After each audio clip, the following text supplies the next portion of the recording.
Good morning, all of you. In today's lecture, we will discuss about the point groups. That is very important topic, as that topic is so much important that many more questions may be asked in different competitive exam, in your MSc entrance exam, in your IIT JAM exam, in your CSIR NET exam.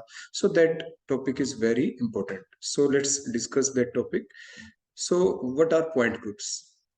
So point groups means there are the number of symmetry operations which are to be applied on the different type of symmetry elements. तो आपके जो symmetry elements होते हैं वो symmetry elements आखिर हैं क्या? पहले हमने लास्ट लेक्चर में आपको सारी बातें बता दी हैं कि सिमेट्री एलिमेंट्स की मीनिंग क्या है, कि हर मॉलिक्यूल के अंदर कोई ना कोई आपकी सिमेट्री हो भी सकती है और ना भी हो। अगर कोई सिमेट्री है तो वो कौन कौन सी हो सकती है? तो जो सिमेट्रिक ऑपरेशन है जो किसी भी मॉलिक्यूल के अंदर जो प्रेजेंट हो सकते हैं वो आपकी प्रॉपर रोटेशन ऑफ एक्सिस भी हो सकती है, इम्प्रॉपर भी हो सकती है। मींस रोटेशन के थ्रू आप सिमेट्री को चेक कर सकते हैं, आप रिफ्लेक्शन के थ्रू सिमेट्री को चेक कर सकते हैं, आप इन्वर्जन के थ्रू सिमेट्री को चेक कर सकते हैं। तो मींस ये जो डिफरेंट टाइप के सिमेट्रिक जो ऑपरेशन है, डिफरेंट टाइप के क्या होंगे? Symmetric operation. कोई भी कंपाउंड है, आपने उसके ऊपर different type of symmetric operation आपने लगाए, तो टोटल कितने सिमेट्रिक ऑपरेशन आपने उसके ऊपर लगाए जो उसके अंदर पॉसिबल है उस कंपाउंड के अंदर, उन सभी का जो कॉम्बिनेशन इफेक्ट है, उनका जो कंबाइंड इफेक्ट है, उसके बेसिस के ऊपर एक न्यू नेमिंग देते हैं और उसी नए नाम को पॉइंट ग्रुप्स का नाम दिया गया है। तो नाम देंगे कैसे, कैसे उनका नोमेनक्लेचर होगा, कैसे उनको लिखा जाएगा, वो सारा का सारा हम आज के अपने इस टॉपिक में पॉइंट्स ग्रुप के अंदर डिस्कस करेंगे। तो जैसे मैंने आपको बताया कि सिमेट्री ऑपरेशन, फॉर एग्जाम्पल कोई कंपाउंड है, उस कंपाउंड के अंदर आपको दिखाई दिया कि इसके अंदर तो एक्सिस ऑफ सिमेट्री है, आपको दिखाई दिया उस कंपाउंड के अंदर तो प्लेन ऑफ सिमेट्री भी है, आपको दिखाई दिया उस कंपाउंड के अंदर सेंटर ऑफ इन्वर्जन भी है। तो मीन्स उसके पास तीन चीजें हो गई ना उस कंपाउंड में। पहली चीज फॉर एग्जाम्पल क्या, जैसे एक्सिस ऑफ सिमेट्री है कोई भी, उसके पास कोई प्लेन ऑफ सिमेट्री है। दूसरी चीज, तीसरी चीज कि उसके अंदर इन्वर्जन ऑफ सिमेट्री है। तीसरी चीज, मान लो ये तीन चीजें हैं, these three things called there classes. तो कई बार कॉम्पिटिटिव एग्जाम में क्वेश्चन पूछा गया है कि कोई भी मॉलिक्यूल दे देंगे, कहेंगे बताओ इसकी क्लासेस बताओ, what are the total number of classes which may be present in that compound. इस कंपाउंड में टोटल क्लासेस कितनी है? या क्या कहेंगे कि आपको जो पॉइंट ग्रुप दे देंगे, क्योंकि देखो हर मॉलिक्यूल है ना, जितने भी मॉलिक्यूल, वाटर हुआ, अमोनिया हुआ, H2Cl2 O2, नाइट्रोजन N2, ठीक है ना, आपके एलिन्स हो गए, कोई भी जो कंपाउंड है, उस जो कंपाउंड है उसका कोई ना कोई पॉइंट ग्रुप होता है। उस कंपाउंड को हम उसके सिमेट्री एलिमेंट के बेसिस पे, देखो कोई भी कंपाउंड आपको दे दिया, टार्टेरिक एसिड दे दिया, लैक्टिक एसिड दे दिया, मीथेन दे दिया, इथेन दे दिया, आपको कोई भी कंपाउंड आपको दे दिया, ठीक है, SF6 दे दिया, SF4 दे दिया, CO2 दे दिया, CS2 दे दिया, HCl दे दिया, जितने भी कंपाउंड है, मान लो कोई कंपाउंड आपको दे दिया, हर कंपाउंड को हम पॉइंट ग्रुप की फॉर्म में डेजिग्नेट करते हैं, कर सकते हैं। हर मॉलिक्यूल को कैसे डेजिग्नेट हम कर सकते हैं? In the form of the point group, कि इस मॉलिक्यूल का H2O का पॉइंट ग्रुप ये है, अमोनिया का पॉइंट ग्रुप ये है, HCl का पॉइंट ग्रुप ये है, CO2 का पॉइंट ग्रुप ये है। तो हर किसी मॉलिक्यूल को जब हम रिप्रेजेंट करते हैं पॉइंट ग्रुप की फॉर्म में, तो अब हमारा टॉपिक आज का यही है कि पॉइंट ग्रुप निकालते कैसे हैं, उस मॉलिक्यूल का पॉइंट ग्रुप है क्या। तो उस मॉलिक्यूल का पॉइंट ग्रुप निकालते वक्त हमें कुछ चीजों का ध्यान रखना पड़ता है। वो चीजें क्या क्या, कि उसके अंदर हमें सिमेट्री ऑपरेशन देखने पड़ते हैं, कि उसके अंदर कौन कौन सी टाइप की सिमेट्री है, क्या उसके अंदर रोटेशन ऑफ सिमेट्री है। तो रोटेशन ऑफ सिमेट्री तो बेटा कई तरह की हो सकती है, वो C2 एक्सिस हो सकती है, C2 सिमेट्री, C3, C4 कोई भी हो सकती है। ऐसे प्लेन ऑफ सिमेट्री वो तो कई टाइप की हो सकती है। जो प्लेन ऑफ सिमेट्री है वो कैसी है? वर्टिकल प्लेन ऑफ सिमेट्री है, हॉरिजॉन्टल प्लेन ऑफ सिमेट्री है, डाइहेड्रल प्लेन ऑफ सिमेट्री है, वो कौन सी है? वो भी डिफरेंट टाइप की हो सकती है। इन्वर्जन ऑफ सिमेट्री है उसमें। उसके बाद आपकी rotation reflection axis of symmetry है, या हो सकता है कोई भी सिमेट्री ना हो।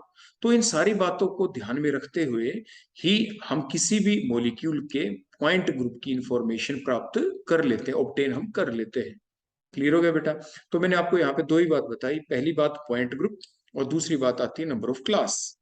तो कोई भी जो मॉलिक्यूल होता है उस मॉलिक्यूल के अंदर कितने टाइप की सिमेट्री है, प्लेन ऑफ सिमेट्री है, ये है, वो कहलाती है उनकी क्लासेस। लेकिन एक एक्सिस ऑफ सिमेट्री है तो जरूरी नहीं वो एक्सिस ऑफ सिमेट्री उसमें एक हो, एक्सिस ऑफ सिमेट्री भी उसके अंदर कई हो सकती है, प्लेन ऑफ सिमेट्री भी उसमें कई हो सकती हैं। तो उन सभी का जो सम होता है उसी के बेसिस के ऊपर, उनका जो कंबाइंड इफेक्ट के बेसिस के ऊपर जो हम नोमेनक्लेचर देते हैं उसी को पॉइंट ग्रुप कहा जाता है। क्लियर हो गया बेटा यहाँ तक? तो अब हम ये बताते हैं एक्सिस ऑफ सिमेट्री। जैसे तो एक्सिस ऑफ सिमेट्री को देखें, जैसे एग्जांपल फॉर एग्जांपल हमने BF3 यहाँ पे ले लिया। तो इस BF3 के अंदर अगर हम देखें और अगर हम एक एक्सिस पास कर दे, कहां से पास कर दे? From the B atom, B atom के थ्रू है ये। तो बी एटम है अकेला जो फिक्स कर दिया, the position of B is fix, position B की फिक्स है। अब हम रोटेट किसको कर रहे हैं? एफ को। तीनों के तीनों एटम की पोजीशन चेंज होगी। तो how many atoms get affected? how many atom get affected during that rotation, that called their particular axis of symmetry। जैसे हम इसको कहेंगे that is the C3 axis of symmetry। बोलो C3 क्यों?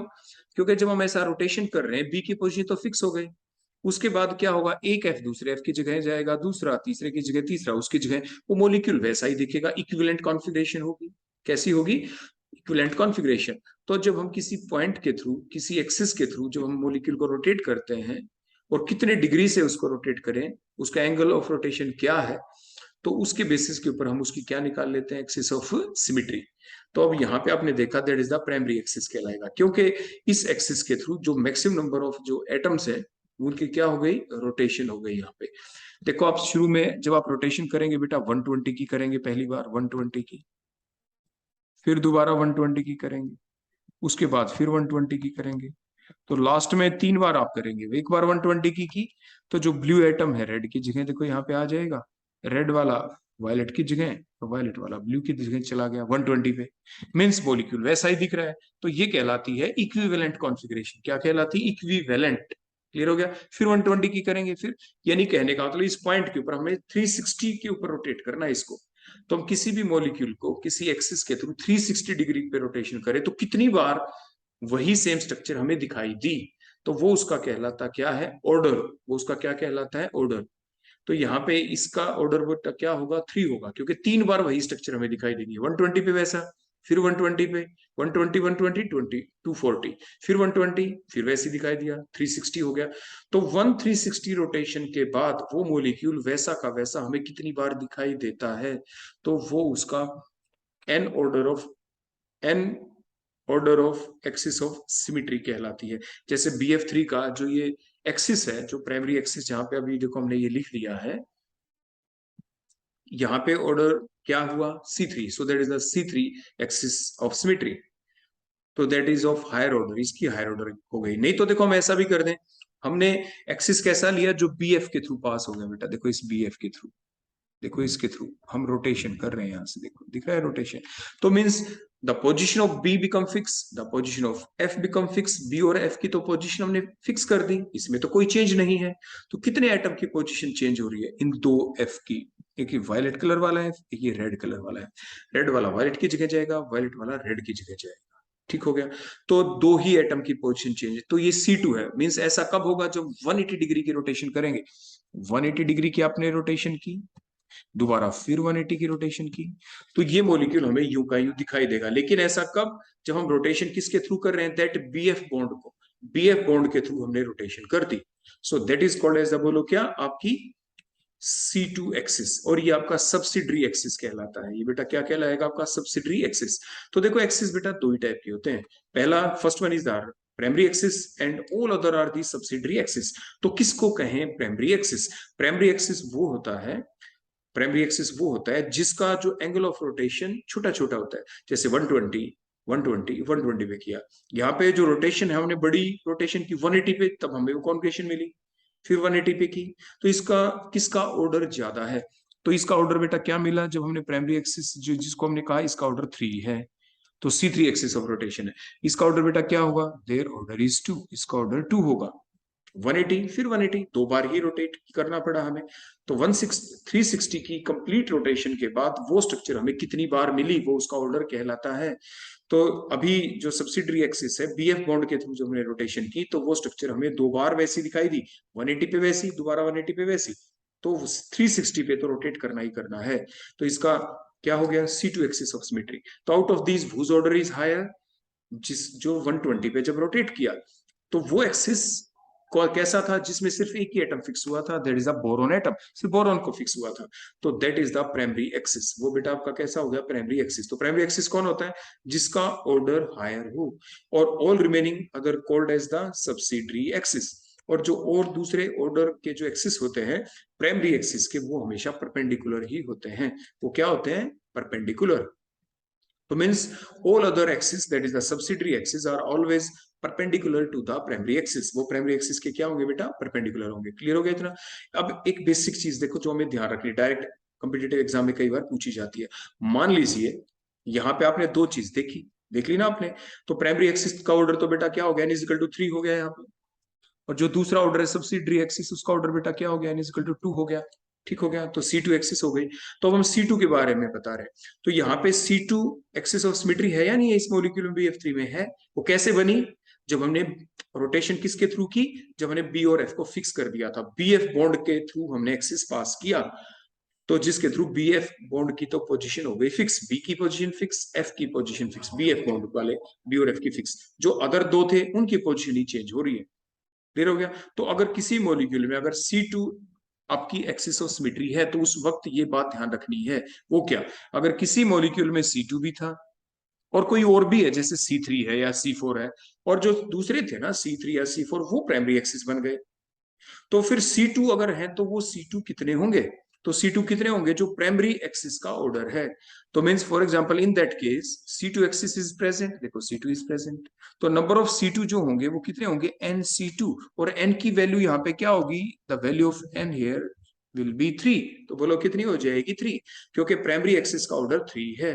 तो what is the number of C2, 3C2, बोलो क्या हो जाएगा, 3C2। C2 बोलो कितने होंगे, 3 होंगे यहाँ पे। ऐसा देखो कैसे प्रूव हम इसको करें, देखो हमने क्या किया, अभी तो हमने क्या किया है इसके अंदर, आपने अभी देखा कि जो हमने फिक्स किया बेटा, कौन से बॉन्ड को फिक्स किया था, ब्लू वाले को, देखो इसको, इस BF वाले को, इसको फिक्स किया, और दो दूसरे थे वो आपके अनअफेक्टेड हो गए, आपके इफेक्ट हो गए। तो अब की बार अगर मैं ऐसे कर दूं, देखो रेड वाला BF, देखो इस बॉन्ड को तो मैं क्या कर दूं बेटा, फिक्स, देखो ऐसे फिक्स है, फिर रोटेशन करूं, तो अब की बार किन की पोजीशन चेंज होगी बेटा, अगर मैं इस एक्सिस के थ्रू अगर रोटेशन करूंगा, तो देखो ये जो वायलेट कलर वाला तो ब्लू की जगह चला जाएगा, ब्लू वाला वायलेट की जगह, इन दो की पोजीशन आपस में क्या हो जाएगी, चेंज। तो हो गया ना दूसरा एक्सिस, ये सब्सिडरी एक्सिस दूसरा।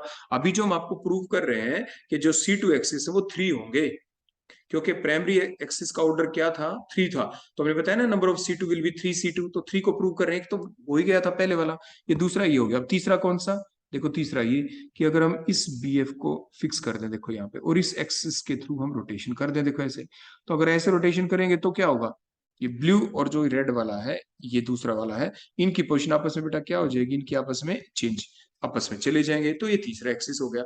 हो गया ना 3C2 एक्सिस।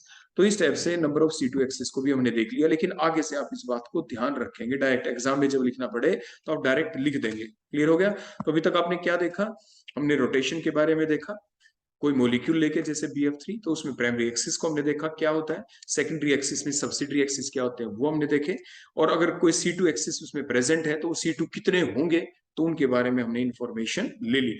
अगर किसी मॉलिक्यूल में, ध्यान दो मैं अगली बात क्या बता रहा हूं, अगर किसी मॉलिक्यूल में सिर्फ और सिर्फ अकेला C2 होता, अकेला C2 होता, और वही प्राइमरी एक्सिस होता, वही प्राइमरी एक्सिस होता, तो उस वक्त हम ये बात नहीं लिख सकते कि C2 is equal to NC2। ये तभी लेते हैं जब कोई C2 को छोड़ के कोई दूसरा एक्सिस है वो प्राइमरी एक्सिस है, और C2 भी है, तो उस वक्त हम पता लगा सकते हैं कि उसके अंदर नंबर ऑफ C2 एक्सिस कितने होंगे। अब इसके बाद नेक्स्ट हम लेते हैं, अगला है हमारा प्लेन ऑफ सिमेट्री। तो कोई भी जो मॉलिक्यूल हमारे पास गिवन होता है, तो जब भी हम उसके अंदर पॉइंट ग्रुप्स को डिटरमाइन करेंगे, तो पॉइंट ग्रुप की कुछ स्टेप्स भी हैं जो हम आपको बताएंगे। सबसे पहला काम होता है उस किसी भी कंपाउंड के अंदर एक्सिस ऑफ सिमेट्री को देखना, सबसे पहला काम। अगर उस कंपाउंड में एक्सिस ऑफ सिमेट्री है तो उसको डिटरमाइन करें। उसके बाद सेकंड स्टेप आती है, हम उसमें देखते हैं प्लेन ऑफ सिमेट्री। अगर एक्सिस ऑफ सिमेट्री प्रेजेंट हो भी सकती है, ना भी है तो अच्छी बात, नहीं है तो कोई भी बात नहीं, फिर हम प्लेन ऑफ सिमेट्री के ऊपर डायरेक्ट चले जाएंगे। फिर हम देखेंगे क्या उस कंपाउंड के अंदर, उस मॉलिक्यूल के अंदर कोई प्लेन ऑफ सिमेट्री है। तो plane of symmetry different type की हो सकती है, वो कौन कौन सी, दैट में be the vertical plane of symmetry, that में be the horizontal plane of symmetry, और में be the dihedral plane of symmetry. अब ये होती कैसी है, तो मीन्स जैसे अभी हमने आपको बताया एक्सिस ऑफ सिमेट्री के अंदर कि एक एक्सिस होता है जिसे प्राइमरी एक्सिस कहते हैं, प्राइमरी एक्सिस। तो अगर कोई प्लेन हम प्राइमरी एक्सिस के पैरेलल पास करते हैं, जो प्लेन जो आपका एक्सिस था जिसे आपने प्राइमरी एक्सिस कहा, अगर उसी के पैरेलल हम कोई प्लेन पास कर देते हैं तो उसी को कहा जाता है that is the vertical plane of symmetry. उसी को क्या कहते हैं? Vertical plane of symmetry. तो ये तो तरीका हो गया वर्टिकल प्लेन ऑफ सिमेट्री को देखने का कि उसको देखते कैसे हैं। उसके बाद दूसरा दूसरा होता है हमारा horizontal horizontal plane of symmetry. Horizontal plane of symmetry सिर्फ उन मॉलिक्यूल में देखी जा सकती है जो मॉलिक्यूल प्लेनर हो, जिनकी प्लेनर स्ट्रक्चर हो, जिनकी स्ट्रक्चर 3 डायमेंशनल ना हो। जिनकी भी मॉलिक्यूल की स्ट्रक्चर अगर 3 डायमेंशनल हो गई, उन मॉलिक्यूल में कभी भी क्या नहीं होगी? उसके अंदर हॉरिजॉन्टल प्लेन ऑफ सिमेट्री नहीं होगी। तो हॉरिजॉन्टल प्लेन ऑफ सिमेट्री किन मॉलिक्यूल के अंदर जरूर होगी? जो मॉलिक्यूल प्लेनर है उनके अंदर हॉरिजॉन्टल प्लेन ऑफ सिमेट्री होगी। दूसरों में भी हो सकती है, लेकिन उसके स्पेसिफाइड एग्जांपल होते हैं, वो टाइम टू टाइम आगे जाके हम बता देंगे। लेकिन जिनके अंदर जो मॉलिक्यूल प्लेनर है उनमें तो plane of horizontal plane of symmetry तो होनी ही है। तीसरा आ गया डाइहेड्रल। तो देखो ये पहले हम एक एग्जांपल ड्रा करते हैं। देखो आपके सामने आ गया ये BF3। ठीक हो गया बेटा। अब इसमें ये बताओ, अभी हमने साथ में आपको बताया था प्राइमरी एक्सिस कौन है, कौन सा था? जब हमने बी के थ्रू पास किया हमारे एक्सिस को, अकेला बी फिक्स था हमारा, और एटम फिक्स नहीं थे, प्राइमरी एक्सिस था। सब्सिडरी एक्सिस कौन से थे? जब हमने ऐसा प्लेन बनाया जो BF बॉन्ड को फिक्स कर दिया, हमने एक BF बॉन्ड को उसके थ्रू प्लेन पास कर दिया, उसके थ्रू हमने एक्सिस पास कर दिया, वो सारे थे हमारे सब्सिडरी एक्सिस। अब हम बात करेंगे सभी की वन बाय वन। देखो ये एक्सिस है, ये हमने किसके थ्रू पास किया बताओ? ये हमने पास किया BF बॉन्ड के थ्रू, BF बॉन्ड के थ्रू। तो ये हमारा वर्टिकल प्लेन ऑफ सिमेट्री है। बोलो कैसा वर्टिकल प्लेन ऑफ सिमेट्री है? जो BF बॉन्ड के थ्रू हमने पास किया, so that is the vertical plane of symmetry. उसके बाद अगर हम एक ऐसा मॉलिक्यूल, देखो दोबारा BF को ड्रा किया, वो इस टाइप से पास करें जो मॉलिक्यूल को 2 इक्वल पार्ट्स में डिवाइड कर दें, तो इसको कहते हैं हॉरिजॉन्टल प्लेन ऑफ सिमेट्री। ये एक ऐसा प्लेन होगा जो इक्वली क्या करेगा? हर एक, देखो हर एटम को हम स्फीयर मान के चलेंगे बेटा। यहाँ पे बी भी स्फीयर की फॉर्म में, एफ भी, ये भी और ये भी, और ये एक प्लेन में, जैसे प्लेन ऑफ पेपर के ऊपर आपने रख दिए सभी। आपने क्या किया? इनको कट कर दिया। कट किया तो क्या हो गया? जो एफ था, जितने एफ थे सारे आधे कट गए, बोरॉन भी आधा कट गया। तो मीन्स आधा हिस्सा ऊपर रह गया, आधा हिस्सा नीचे रह गया पूरे मॉलिक्यूल का। तो उसको कहते हैं हॉरिजॉन्टल प्लेन ऑफ सिमेट्री। उससे क्या कहेंगे आप? Horizontal plane of symmetry.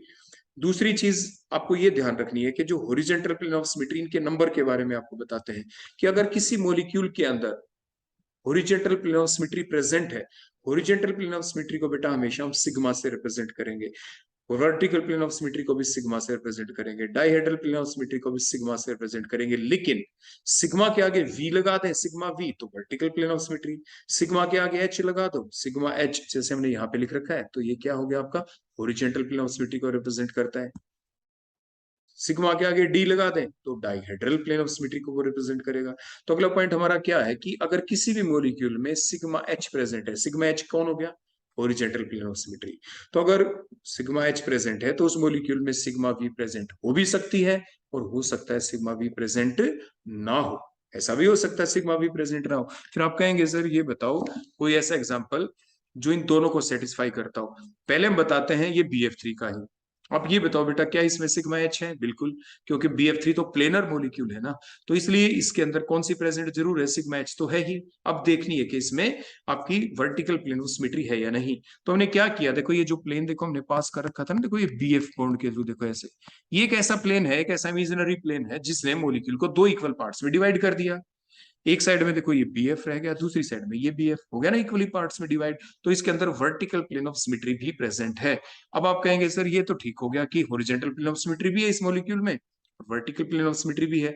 अब एक ऐसा एग्जांपल दें जिसमें हॉरिजॉन्टल प्लेन ऑफ सिमेट्री तो हो लेकिन वर्टिकल प्लेन ऑफ सिमेट्री ना हो। तो फॉर एग्जांपल देखो, अगर मैं यहाँ पे देखो बी लिख दूं, हो गया ना, और यहाँ पे मैं तीनों एटम अलग अलग ले लेता हूँ। एक तो एफ लिख दिया मैंने, BF, और दूसरा मैं CA लिख दूं, और तीसरा मैंने आई लिख दिया।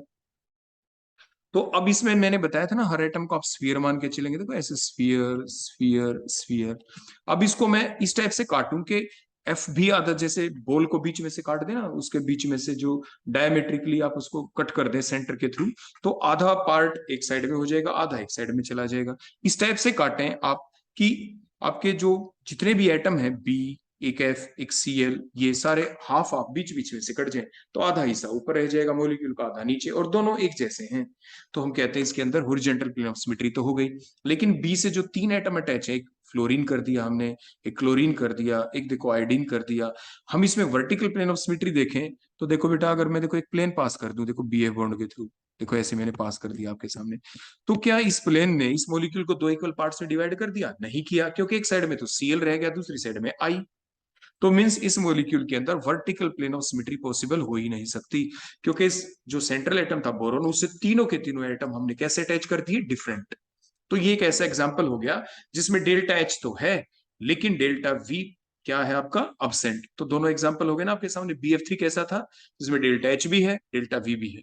और जो ये B के ऊपर जो हमने एक F एक Cl इकाई लगाई, ये कैसा एग्जांपल हो गया? जिसमें हॉरिजॉन्टल प्लेन ऑफ सिमेट्री तो है लेकिन इसमें vertical plane of symmetry absent है। क्लियर हो गया बेटा? तो ये थे इसके एग्जाम्पल। अब इसके बाद अगला जो पॉइंट हमारे लिए ध्यान में रखने का है, आप एक चीज ध्यान रखना, जब भी आप कोई कॉम्पिटिटिव एग्जाम देंगे तो उसके दौरान जो स्टेटमेंट है ना, ये बहुत जरूरी होती है। क्योंकि कई बार क्वेश्चन ऐसा आ जाता है कि which of the following statement is incorrect या which of the following statement is correct. तो ये जो लाइनें लिखी जाती है आपके सामने, जो बताई जाती है, ये ध्यान रखनी जरूरी है। जैसे मैंने अभी लिखा कि if delta H is present then delta V may और मे नॉट बी प्रेजेंट। एक ऑप्शन ये आ जाए, ये आ जाए कि delta H is present then delta V always be absent, ऐसा भी ऑप्शन में लिखा आ जाए। तो इसलिए एग्जाम्पल के थ्रू इन चीजों को समझना जरूरी है। अब देखो अगला point, if delta H is absent, अगर डेल्टा H मान लो अब्सेंट है ही नहीं किसी मॉलिक्यूल में, मान लो डेल्टा H, तो उस वक्त क्या होगा? देन डेल्टा D में बी प्रेजेंट, देन डेल्टा में भी प्रेजेंट, वो प्रेजेंट हो सकता है लेकिन कंडीशन लगाएंगे हम वहां पे, वो क्या? कि provided that the plane of symmetry must bisect the two C2 axis, दो C2 एक्सिस को वो इक्वली अच्छे से वो क्या कर दे? उसको बाइसेक्ट कर दे। अब इसका मतलब क्या है? अब इसका मतलब ये होता है कि मान लो C2 एक्सिस आपने देख ली किसी मॉलिक्यूल में, 1 है 2 है 3 है, तो दो C2 के बीच में से एक प्लेन पास कर दें आप, और वो प्लेन ऐसा होना चाहिए जो मॉलिक्यूल को इक्वली डिवाइड कर दे दो इक्वल पार्ट्स में।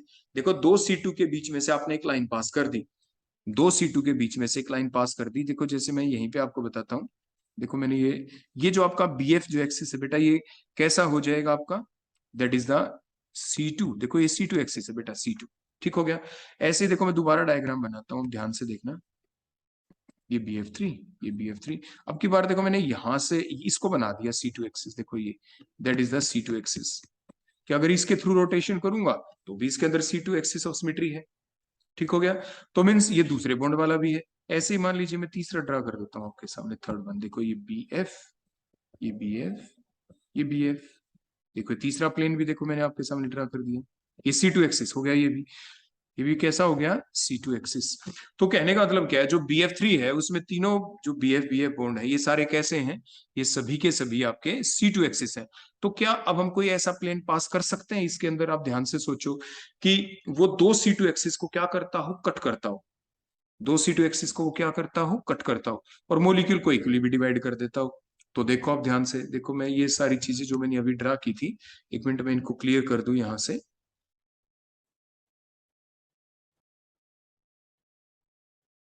अब देखो आप यहाँ पे इस मॉलिक्यूल के अंदर ही देखो, ये तो हो गया C2, C2 था ना बेटा ये, और ये भी क्या था बेटा? दूसरा एक्सिस भी लेते हैं तो ये भी देखो C2 होता, देखो ये वाला। अगर ये तीसरा लेते बेटा तो ये भी बेटा क्या होता? ये भी C2 होता। हो गए ना 3 C2। अब किन्हीं भी दो C2 के बीच में से आप लाइन पास करें, क्या कोई ऐसा है कि किन्हीं इन दो में से किसी भी दो C2 के बीच आप लाइन पास करके मॉलिक्यूल को दो इक्वल हिस्सों में आप डिवाइड कर दें? बताओ शाबाश। C2 देखो, एक C2 दूसरा C2, एक देखो ये एक ऐसा प्लेन हो गया, देखो ये C2 वाला, देखो ये प्लेन, ये C2, ये इसको आप क्या कह सकते हैं? ये एक ऐसा प्लेन है, एक ऐसा प्लेन है जिसको आप D कहेंगे, डाइहेड्रल प्लेन ऑफ सिमेट्री। क्यों? क्योंकि ये एक ऐसा प्लेन हो जाएगा जो इन दो C2 को इक्वली क्या कर रहा है बेटा? डिवाइड कर रहा है। क्लियर हो गया?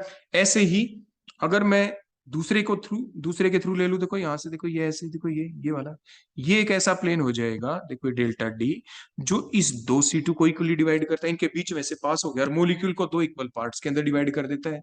तो ऐसी चीज को कहते हैं डाइहेड्रल एंगल। तो मैंने जैसे भी लिखा था ना, if delta H is absent then delta D may be present provided that the POS bisect the two C2 axis. अगर डेल्टा H अब्सेंट है लेकिन अब इस प्लेन को आपको दिख तो रहा है, इसने डिवाइड कर दिया डेल्टा एच, लेकिन अब हम इस डेल्टा जो ये डी है इसको हम डेल्टा डी नहीं कहेंगे, इसको सिर्फ और सिर्फ हम क्या कहेंगे, that also always called as the delta V, because that is the rule.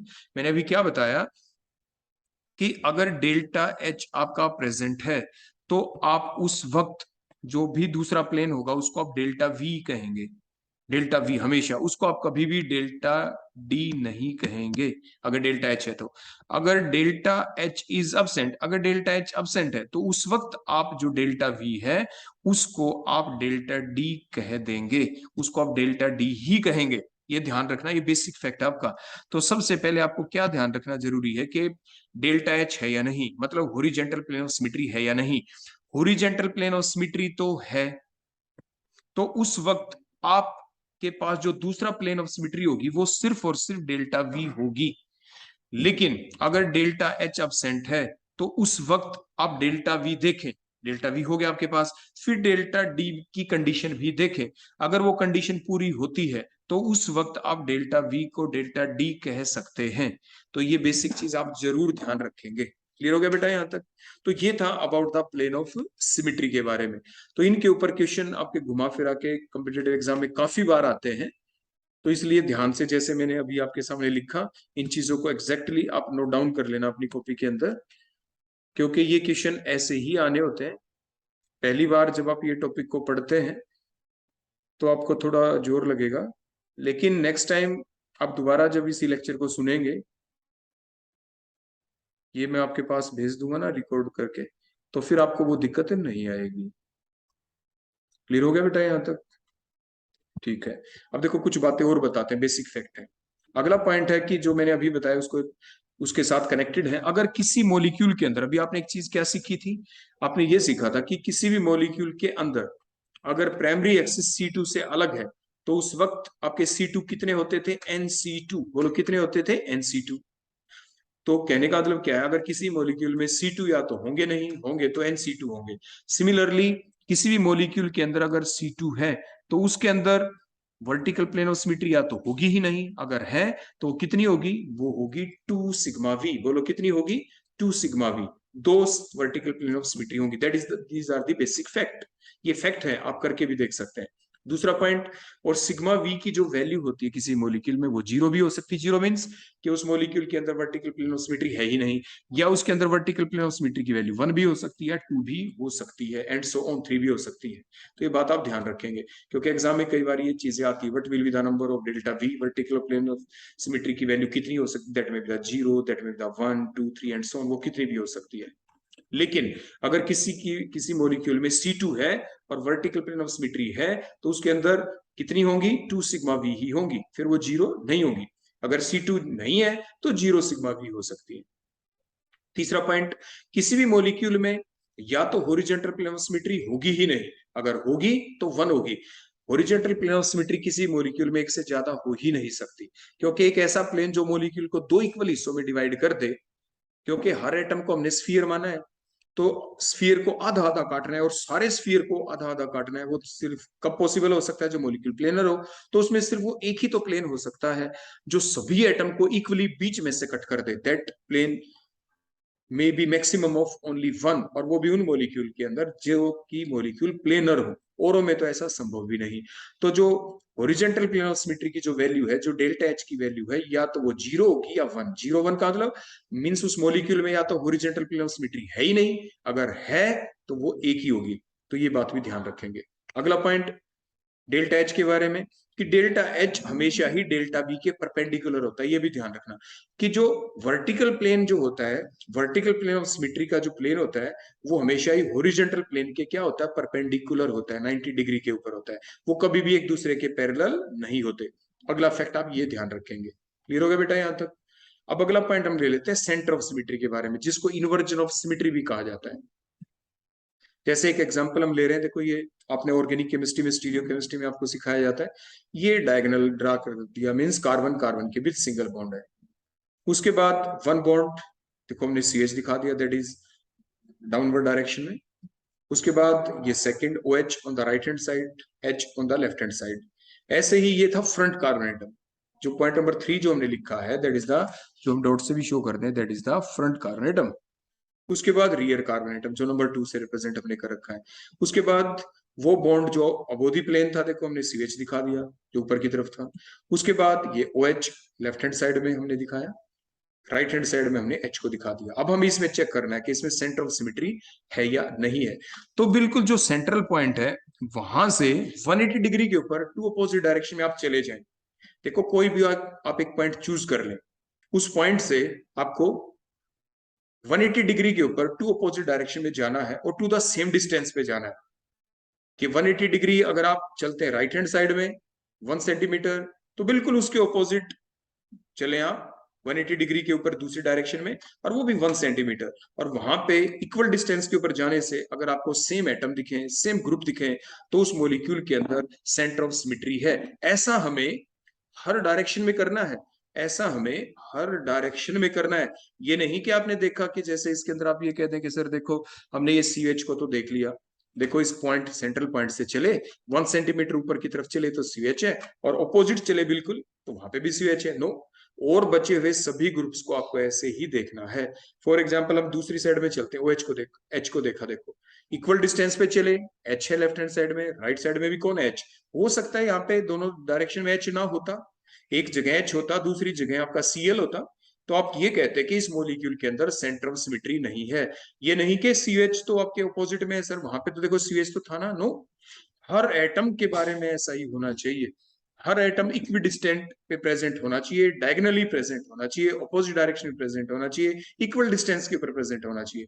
अगर सारे एटम इस कंडीशन को सेटिस्फाई करते हैं तो आप कह सकते हैं कि इस मॉलिक्यूल के अंदर सेंटर ऑफ सिमेट्री है, उसके अंदर इन्वर्जन ऑफ सिमेट्री है। क्लियर हो गया?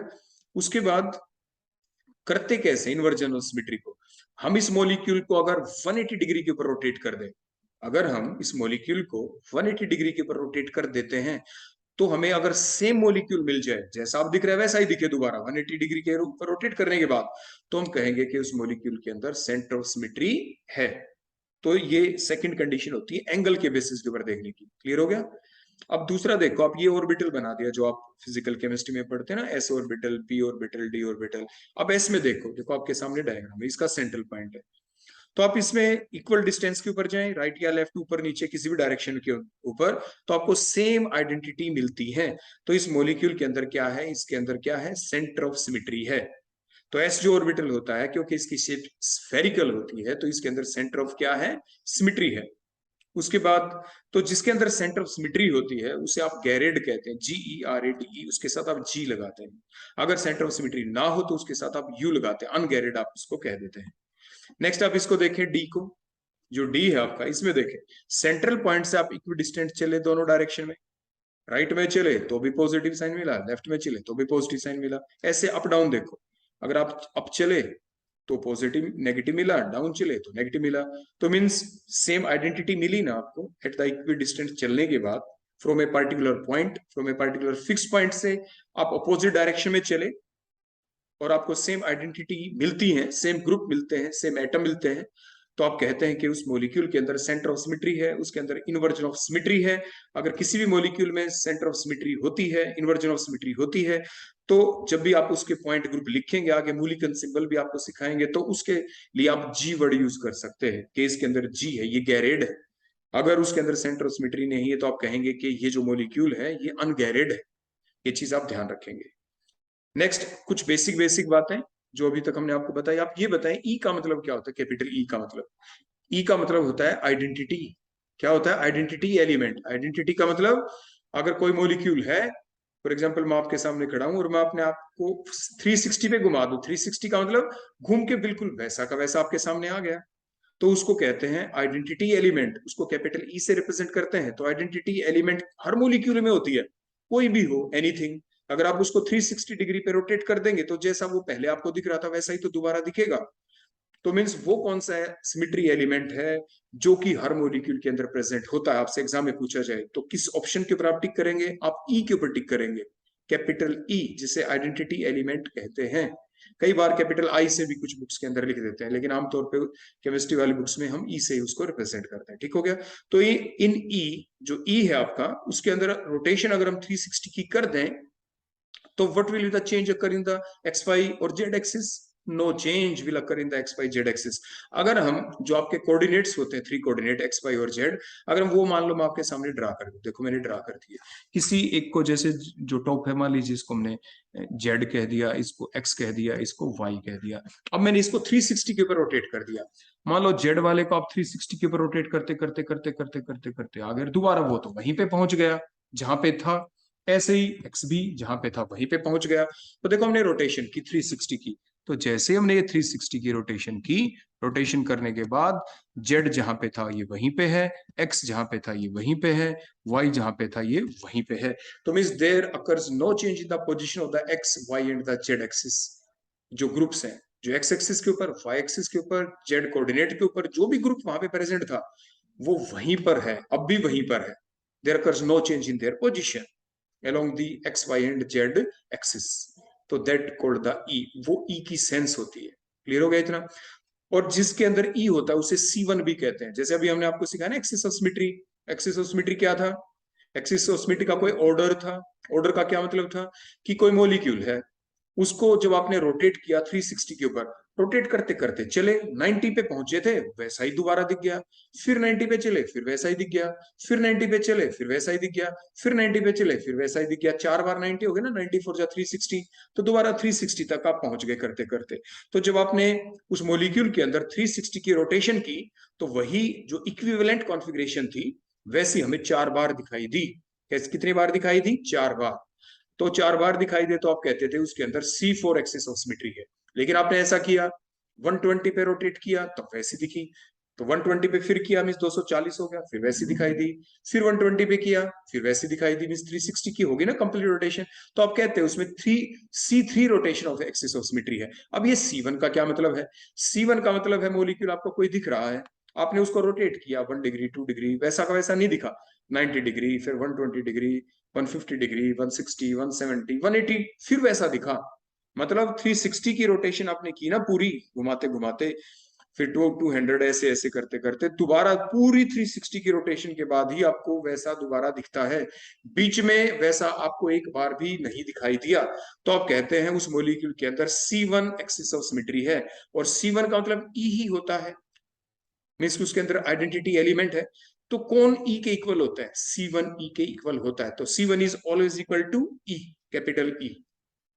Second point, inversion of symmetry का मैंने बताया था। इन्वर्जन ऑफ सिमेट्री का मतलब क्या था? 180 डिग्री के ऊपर रोटेट कर देना उस मॉलिक्यूल को।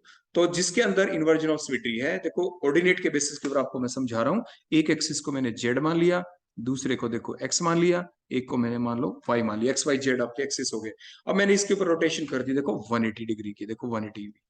तो 180 की जब रोटेशन करेंगे तो बेटा कैसा होगा? बताओ शाबाश।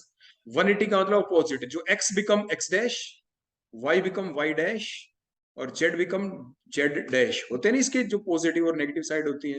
राइट साइड में एक्स को लिखते हैं तो एक्स एक्सिस पॉजिटिव हो गया, उसके 180 डिग्री पे अपोजिट डायरेक्शन में चले तो वो एक्स डैश कहते हैं। जो लिखते हैं ना नंबर ओरिजिन से 0 1 2 3, अपोजिट डायरेक्शन में क्या लिखते हैं? 0 -1 -2 -3, मींस नेगेटिव वाली डायरेक्शन, इस टाइप से। तो जब हम नेगेटिव 180 की रोटेशन कर दें तीनों के तीनों कोऑर्डिनेट की, तो क्या होगा? एक्स तो क्या बन जाएगा? देखो ये एक्स डैश बन गया। वाई क्या बन गया? देखो वाई डैश बन गया। जेड क्या बन गया? जेड डैश बन गया। तो कोऑर्डिनेट के बेसिस के ऊपर ये हमारा डायग्राम था। तो एग्जाम में कई बार ऐसा आ जाता है कि किसी कंपाउंड के अंदर इन्वर्जन ऑफ सिमेट्री है, तो कोऑर्डिनेट के बेसिस के ऊपर उसमें क्या चेंज आएगा वो बताएं। तो आप क्या लिखेंगे? The position of X Y and Z now becomes, means कहने का मतलब the atom which are present on the X axis, the another atom which is present on the Y axis, the another atom which is present on the Z axis. Now these atoms become reflected in such a way that the atom which is present on x now present on the minus x, means x dash के ऊपर चला गया। the atom which is present on the previously present on the y now present on the minus y, means y dash के ऊपर है। और वो atom which is present previously on the z axis now present on the z dash, means minus z। तो means इनकी representation ही बदल गई ना उन एटम की। तो रिप्रेजेंटेशन बोलो क्या हो गई? x y z now becomes minus x minus y and minus z। तो ऐसा एग्जाम में आ जाता है। मीन्स ओवरऑल अगर हम देखें, एक बेसिक चीज है जो अभी हम आपको सिखाएंगे ना आगे, कि how can you determine the point groups. आपकी इन्वर्जन ऑफ सिमेट्री किसी मॉलिक्यूल में है या नहीं है, पॉइंट ग्रुप के ऊपर कोई फर्क नहीं पड़ता है। किसी भी कंपाउंड का जब हम पॉइंट ग्रुप निकालते हैं ना, तो सबसे पहले हम एक्सिस ऑफ सिमेट्री देखते हैं, उसके बाद प्लेन ऑफ सिमेट्री देखते हैं, फिर उनका कॉम्बिनेशन देखते हैं। उनके कॉम्बिनेशन के बेसिस के ऊपर ही पॉइंट ग्रुप को हम डेजिग्नेट करते हैं कि ये पॉइंट ग्रुप है, ये पॉइंट ग्रुप है, ये पॉइंट ग्रुप है, जो आगे अभी हम आपको सिखाएंगे। लेकिन आई है, आई मींस इन्वर्जन ऑफ सिमेट्री उस मॉलिक्यूल में है या नहीं है, उससे जो भी पॉइंट ग्रुप होगा उसके ऊपर कोई फर्क नहीं पड़ेगा। तो आ जाए स्टेटमेंट पेपर में लिखी कि द प्रेजेंस और the absence of the inversion of symmetry affects the nature of the point group. क्या अफेक्ट करती है? नहीं करती। तो ये बात आप ध्यान रखेंगे। अगला पॉइंट है कि इन सी टू जेड, अगर हमने रोटेशन कर दी, सी टू जेड आ गया मान लो लिखा हुआ, इसका क्या मतलब है? सी टू जेड का मतलब उस मॉलिक्यूल के अंदर सी टू एक्सिस ऑफ सिमेट्री तो हम कर रहे हैं, सी टू एक्सिस ऑफ सिमेट्री तो है, लेकिन रोटेशन हम कौन से एक्सिस के ऊपर कर रहे हैं? जेड एक्सिस के ऊपर। मतलब जेड एक्सिस रिमेन अनअफेक्टेड। ये आप ध्यान रखें। देखो, अब ये चीज अपने दिमाग में अब बिठा लेना, जब भी हम एक्सिस ऑफ सिमेट्री की बात करें ना, तो उसके दौरान सिर्फ एक एक्सिस फिक्स होता है, एक एक्सिस फिक्स होता है। एक्स वाई और जेड में से एक एक्सिस को हम फिक्स करेंगे, उसको फिक्स कर देंगे। उस एक्सिस के ऊपर जो एटम है ना, मान लो जेड है, जेड एक्सिस के ऊपर कोई एटम प्रेजेंट है, वो वहीं रहेगा, उसके अंदर कोई चेंज नहीं आएगा। तो चेंज किसके अंदर आएगा? The atom which are present on the Y और द जेड। वाई और जो दूसरे एक्स हैं वो चेंज हो जाएंगे। ऐसे ही जैसे मैंने अभी यहाँ पे लिख रखा है सी टू जेड, इसका क्या मतलब है? इसका मतलब है जेड पोजीशन फिक्स, जेड की पोजीशन फिक्स है, चेंज किस में आएगा? एक्स और वाई के अंदर, एक्स और वाई के अंदर चेंज। तो वही देखो, अब हमने लिखा कि सी टू जेड का क्या मतलब है? सी टू जेड का मतलब है रोटेशन हमने कर दी 180 डिग्री की। सी टू है तो रोटेशन बेटा कितने की होगी? 180 की, क्योंकि सी दो बार है ना, 180 180 पहुंच गए 360 पे। और C3 कोई कह देता है यहाँ पे C3Z, तो उसका क्या मतलब होता है? C3 का मतलब ऑर्डर 3 है, 3 बार रोटेट करना है। तो 3 बार कैसे हो सकता है? 120 120 120। तो इस टाइप से क्लियर हो गया बेटा? तो इस टाइप से आप एंगल को निकाल सकते हो। तो C3 लिख दिया तो 360 को 3 से डिवाइड कर दो, एंगल आ गया आपके पास। 360 डिवाइड बाय 3 तो 120 आ गया। अब C2 लिखा है तो 360 को 2 से डिवाइड कर दो, जो उसका ऑर्डर है। तो 360 बटे में 2 कितना आ गया? 180। तो इसलिए हमने लिखा है rotation eight 180 degree along the Z axis. Z क्यों लिखा? क्योंकि C2 की पावर में जेड है, मतलब जेड को फिक्स कर दिया। Causes change in the position of the X Y Z में। बोलो कैसा चेंज आएगा आपकी बार? देखो चेंज क्या आएगा? एक्स चेंज हो जाएगा, वाई चेंज हो जाएगा, और जेड पे कोई चेंज नहीं आएगा। तो कैसे लिखें इसको? X become minus X, Y become minus Y, and Z remains Z, क्योंकि उसमें कोई चेंज नहीं आया। तो ऐसा एग्जाम में आपसे पूछा जा सकता है। अब देखो डायग्रामेटिकली बताते हैं। ये 3 एक्सिस बेटा हमने लिख दिया ना, देखो यहाँ पे ये जेड था, ये एक्स है, ये वाई है, देखो तीनों लिख दिए। अब इसमें हमने देखो चेंज किया बेटा, कितने का चेंज किया हमने? 180 डिग्री का हमने देखो चेंज कर दिया। तो अब क्या करें? हम कर रहे हैं इसमें rotation axis of symmetry, rotation axis of symmetry. तो बेटा क्या करेंगे? देखो कौन कहां पे पहुंच गया बताओ शाबाश जल्दी से। देखो जेड तो यूं का यूं रहा, दिख रहा है ना? देखो मैंने जेड जहां पे था वहीं पे। एक्स बोलो क्या बन गया? X dash. वाई क्या बन गया? देखो वाई डैश। क्लियर हो गया? तो that is called as the C2Z। ये इसका रिप्रेजेंटेशन था। तो इस टाइप से आपको रिप्रेजेंट करना आना चाहिए।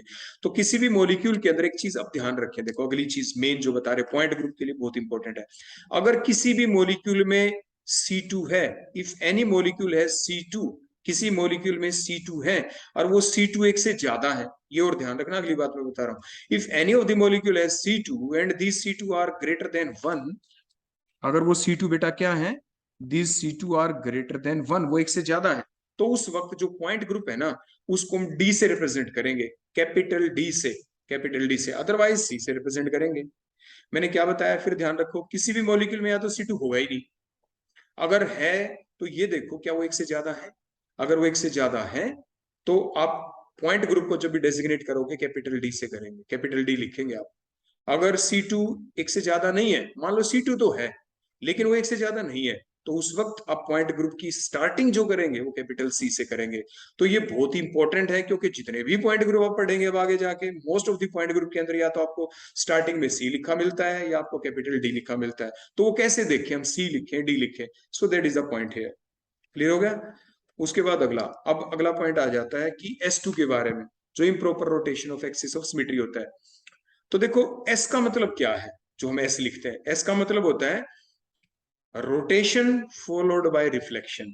Rotation followed by reflection. वो जो रोटेशन है ना वो तो अभी हमने सीखी। देखो जो रोटेशन है वो C2 एक्सिस भी हो सकता है, C2 rotation, C3 rotation, C4, वो कुछ भी हो सकती है। तो सबसे पहले तो हमें रोटेशन करनी है। अब जैसे मैंने यहाँ पे बेटा क्या लिख रखा है S2Z, आखिर इसका क्या मतलब है? इसका मतलब है S के नीचे 2 है। इसका मतलब पहले C2 करो, उसके बाद आगे हमने क्या लिख रखा है S2, और वो भी जो हम करेंगे ना C2 कौन से एक्सिस के अलोंग करेंगे? along the z axis। देखो S2Z मतलब सबसे पहले इसमें C2 रोटेशन करेंगे along the z axis, और फिर परपेंडिकुलरली हम उसके क्या देखेंगे? प्लेन ऑफ सिमेट्री कर देंगे उसके अंदर। दो बातें करनी है, बोलो क्या क्या करनी है? S2Z लिखा तो सबसे पहले C2 along z axis followed by perpendicular reflection, followed by perpendicular reflection। मतलब Cn is perpendicular to sigma। Sigma क्या है? Plane of symmetry. मान लो लिखा मिल जाता S4Z, उसका क्या मतलब होता? उसका मतलब होता पहले C4 करें along the z axis, उसके बाद क्या करें? प्लेन ऑफ सिमेट्री देखें, फिर आप सिग्मा करें।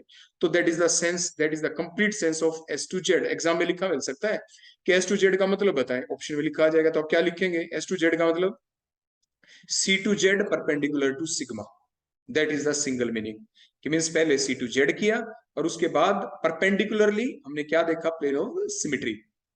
अब आप डायग्रामेटिकली देख ले, यहाँ पे हमने देखो ये 3 कोऑर्डिनेट बना दिए, वही एक्स वाई जेड।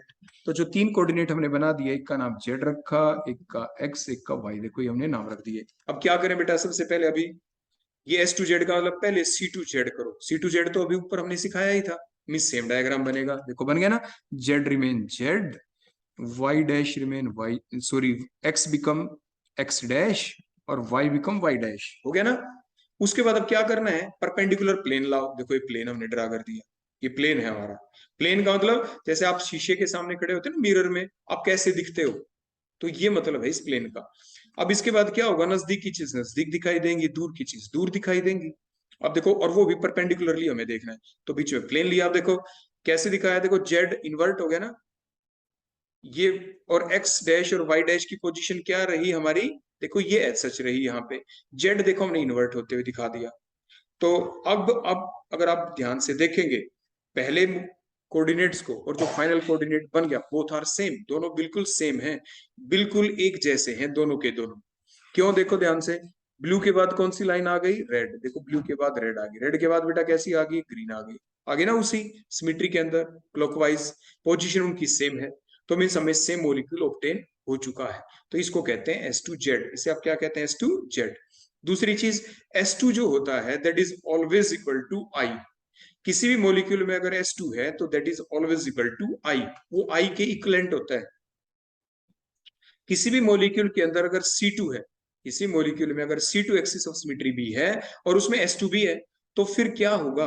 तो किसी molecule, if any of the molecule has C2 then it will have what is the number of Sn। तो उसके अंदर Sn या तो 0 होंगे या 2 होंगे या 4 होंगे। तो इस टाइप से आप चेक करते हैं। अगर किसी भी मॉलिक्यूल के अंदर सिग्मा H प्रेजेंट है तो उसमें सिर्फ S2 होगा, सिर्फ S2। अगर किसी भी मॉलिक्यूल में सिग्मा H अब्सेंट है तो उसमें S4 होगा। तो मैंने क्या बताया है, ये बेसिक आपके फाइनल कंक्लूजन है जो हमें final examination point of view से हमें ध्यान रखने पड़ते हैं। तो मैंने क्या बताया कि किसी भी मॉलिक्यूल के अंदर देखो बेटा C2 है तो Sn कितने होंगे? Sn बेटा कितने होंगे? वो होंगे या तो 2 या 0 या 2 या 4।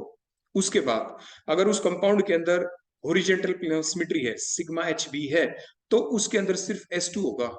अगर उस मॉलिक्यूल के अंदर सिग्मा H अब्सेंट है तो उसके अंदर सिर्फ S4 होगा। सिर्फ क्या होगा बेटा? S4। क्लियर हो गया? तो मैंने दो बातें यहाँ पे बता दी हैं जो आपको ये ध्यान रखनी है साथ के साथ। इसके बाद जब भी हम पॉइंट ग्रुप को डिटरमाइन करते हैं, पॉइंट ग्रुप को क्या करते हैं? डिटरमाइन। तो उसके मैंने आपको बेस बता दिया। सबसे पहले आप रोटेशन एक्सिस ऑफ सिमेट्री देखेंगे, उसके बाद आप प्लेन ऑफ सिमेट्री देखेंगे। ये नहीं कि आप इम्प्रॉपर एक्सिस ऑफ सिमेट्री को देखना शुरू कर दें। We will never see the improper axis of symmetry for determination of the point group. तो ये बेसिक बातें आप ध्यान रखेंगे। उसके बाद नेक्स्ट हम देख लेते हैं आपके जो प्लेन ऑफ सिमेट्री के बारे में, उसको कैसे शो करते हैं। फॉर एग्जाम्पल आपके लिखा मिल गया कहीं पे, जैसे मैंने यहाँ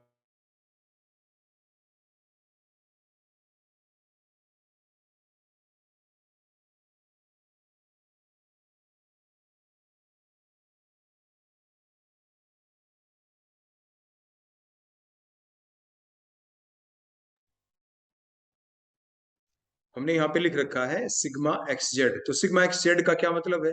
सिग्मा एक्स जेड का मतलब ये है कि जो हमारे पास जो मिरर हमने रख रखा है, mirror, where the mirror is present on the X Z plane.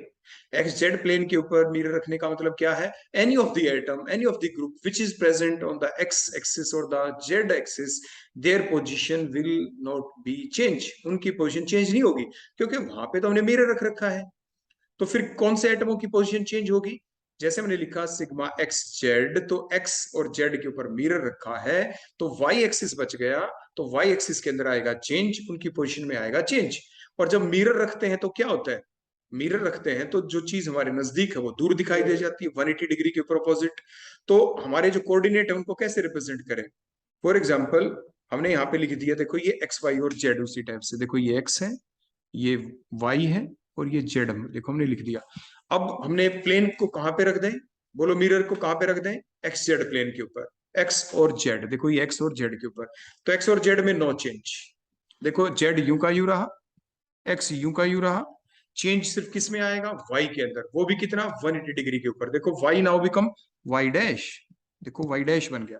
Means जो आपके पहले एक्स वाई जेड थे, अगर साइन के बेसिस के ऊपर बात करें तो क्या बन गया? X remain X, now Y becomes minus Y, और जेड आपका जेड ही रहा। तो ये चीजें आपको ध्यान रखनी है। बोलो किस में चेंज नहीं आएगा? एक्स और जेड प्लेन के ऊपर जो एटम प्रेजेंट है उनकी पोजीशन में चेंज नहीं आएगा। तो ये बातें आप ध्यान रखेंगे। क्लियर हो गया बेटा? तो ये थी कुछ बेसिक बातें। जो भी पॉइंट ग्रुप हम निकालते हैं उससे पहले जो हमारे सिमेट्री एलिमेंट होते हैं उनके बारे में हमें पता होना जरूरी होता है। तो जितने भी प्लेनर मॉलिक्यूल होते हैं, मैंने आपको पहले ही बताया था, in all the planar molecule sigma H will always be present. Sigma H हमेशा ही प्रेजेंट होगा, क्योंकि हर एटम को हम स्फीयर मानेंगे, और बीच में से जब हम उनको कट करेंगे तो जितने भी एटम होंगे वो इक्वली बीच में से कट हो जाएंगे, थ्रू देयर सेंटर कट हो जाएंगे, दो इक्वल पार्ट्स में पूरा मॉलिक्यूल डिवाइड हो जाएगा। और ऐसी प्लेन ऑफ सिमेट्री को हम कहते हैं हॉरिजॉन्टल प्लेन ऑफ सिमेट्री, और ये सिर्फ प्लेनर मॉलिक्यूल के अंदर ही हम ऐसा कर सकते हैं। दूसरा पॉइंट, कि जो प्लेनर मॉलिक्यूल हैं which have only molecular plane, then their point group will be CS। उसके पॉइंट ग्रुप को फिर हम CS से रिप्रेजेंट करेंगे। आगे बेटा हम आपको सिखाएंगे ना कि किसी भी पॉइंट ग्रुप को हम कैसे रिप्रेजेंट करेंगे। अभी मैंने बताया था ना, पॉइंट ग्रुप की जो स्टार्टिंग होगी या तो C से होगी या D से होगी। तो D से कब होती थी? मैंने क्या बताया था आपको? किसी भी मॉलिक्यूल में अगर C2 एक्सिस ऑफ सिमेट्री है और वो भी एक से ज्यादा है तो पॉइंट ग्रुप D से स्टार्ट होगा, अदरवाइज वो C से ही स्टार्ट होगा। जैसे हमने ये एग्जांपल के तौर पे अभी बताया, कोई मॉलिक्यूल ऐसा है जो प्लेनर है, और ऐसा प्लेनर होगा मॉलिक्यूल जिसके अंदर सिर्फ मॉलिक्यूलर प्लेन है और कोई प्लेन ही नहीं है, उसके अंदर आपके C2 एक्सिस ऑफ सिमेट्री है ही नहीं। तो जैसे मैंने बताया ना, एक बोरोन लेके, उस बोरोन के ऊपर हमने क्या किया था? तीन जो एटम लगाए थे तीनों डिफरेंट लगा दिए थे, फ्लोरीन, एक क्लोरीन, एक ब्रोमीन। तो क्या इसके अंदर आपको दिख रहा है कि इसके अंदर C2 एक्सिस ऑफ सिमेट्री है? नहीं है, बिल्कुल भी नहीं है। तो जब C2 एक्सिस ऑफ सिमेट्री इसमें है ही नहीं, तो फिर डी से हम इसको रिप्रेजेंट कर ही नहीं सकते। बताया ना मैंने आज, पहली बात C2 एक्सिस ऑफ सिमेट्री होनी चाहिए, दूसरी बात वो एक से ज्यादा होनी चाहिए। इस बी के ऊपर जो तीन हमने एटम लगाए, बी, फ्लोरीन, क्लोरीन, ब्रोमीन, इसमें C2 एक्सिस ऑफ सिमेट्री है ही नहीं, है ही नहीं, तो एक से ज्यादा कैसे होगी? तो इसको हम कैपिटल डी से रिप्रेजेंट कर ही नहीं सकते। तो किससे रिप्रेजेंट करेंगे? कैपिटल सी से। तो देखो मैंने यहाँ पे कैपिटल सी लिख दिया, लिखा ना कैपिटल सी, उसके साथ हमने देखो एस लिख दिया, स्मॉल एस। तो ये स्मॉल एस कब लिखते हैं? उन मॉलिक्यूल के लिए लिखते हैं पॉइंट ग्रुप। ये पॉइंट ग्रुप हो गया इन मॉलिक्यूल्स का, किनका? जिनके अंदर और कोई एक्सिस ऑफ सिमेट्री थी नहीं। ऐसे मॉलिक्यूलों के लिए जिनके अंदर सिर्फ मॉलिक्यूलर प्लेन ऑफ सिमेट्री थी, जैसे एग्जांपल ये आपके सामने है ऐसा। क्लियर हो गया? तो उसको हम CS से रिप्रेजेंट कर देते हैं। उसके बाद नेक्स्ट पॉइंट आ जाता है बेटा पॉइंट ग्रुप्स के बारे में।